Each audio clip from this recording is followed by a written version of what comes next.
This fly crushed it for me last year, and I have a new fly storage system from CNF Design I'm all excited about, and it's completely empty. And before I go switching flies over, when I get lazy at the end of, as we get into spring, I'm trying to fill the box up with freshies. So, and I've prototyped a lot of flies. That's one of my favorite things to do, is tie in the winter and then try them out. And then I pull the ones that are working and I put them in a little box, and then I replicate, and then I try some new ones. So this little fly is so easy to tie that it's going to make it in the rotation this year just on account of being easy to tie, I think. Let me adjust this a little bit. Almost. There we go. All right. So pheasant fibers, we're going to just even them up. That was easy. And I got about 8 there. And I'm going to put them about 1/4 the length of the entire hook. So it's a short-tailed fly. And I'm going to wrap them, tie them on with the thread. That's step 1. Now, I'm going to take some amber wire. You can use copper if you got it. You don't have to use wire at all if you don't want to. But the wire does help the fly land right, because we want all this underwater. So I'm just going to sneak that wire in right here. Almost broke my thread right there. And then wrap up with the thread.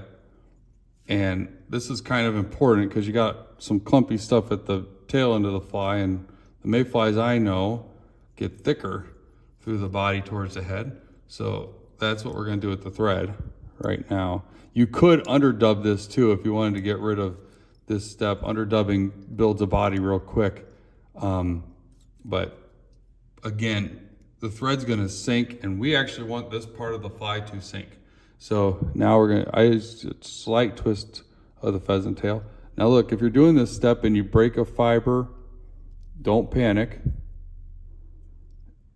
You can just keep wrapping and fix it later. So far, we're getting lucky here. We're coming right up with our pheasant. We're wrapping away from us. We got taper. Things are looking good so far. We're going to get to right here, right where the hook starts to flatten out, and we're going to tie it in. Good. Now we're going to take our wire, wrap away from us, and go right up that body. Good. Now, where we stopped wrapping, right here, there's dividing line. This is all thread. We're going to go right to that. We're just going to leave our stuff there. We're going to grab rabbit foot, snowshoe rabbit foot here. And what I want to show you with this is I've got a dividing line right here. All this stuff up here by the toes, I use for tails or spinner wings. It's really coarse and it doesn't condense well. It doesn't pack down. When you tie it, it doesn't flare. This stuff is soft and it flares towards the ankle. So we're going to grab that.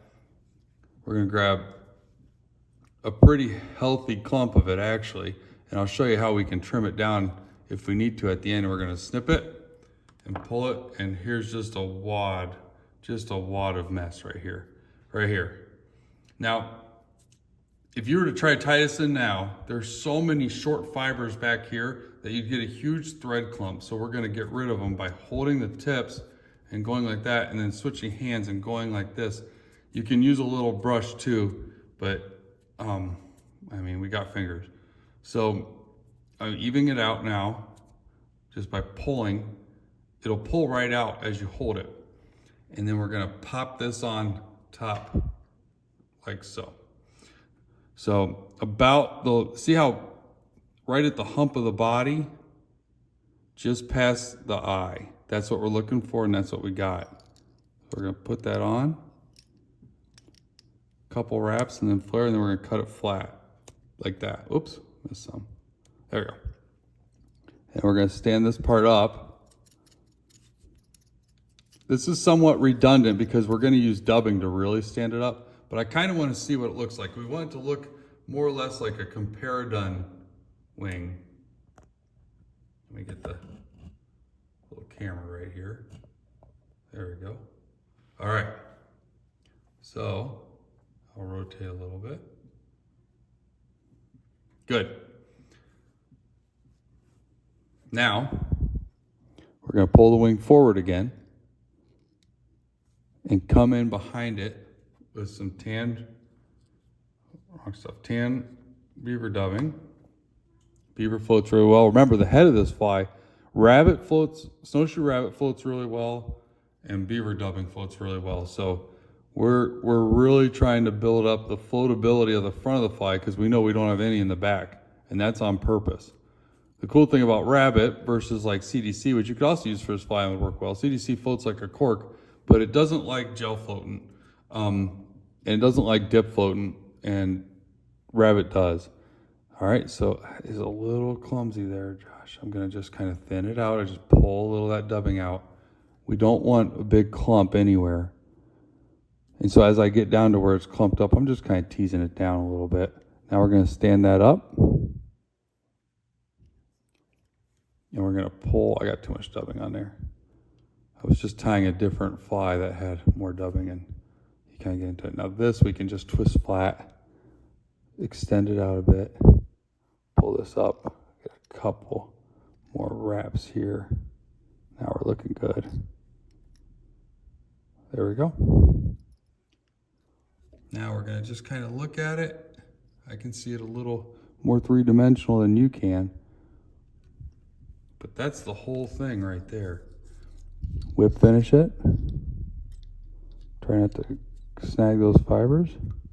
Just kind of go in, whip finish while holding back.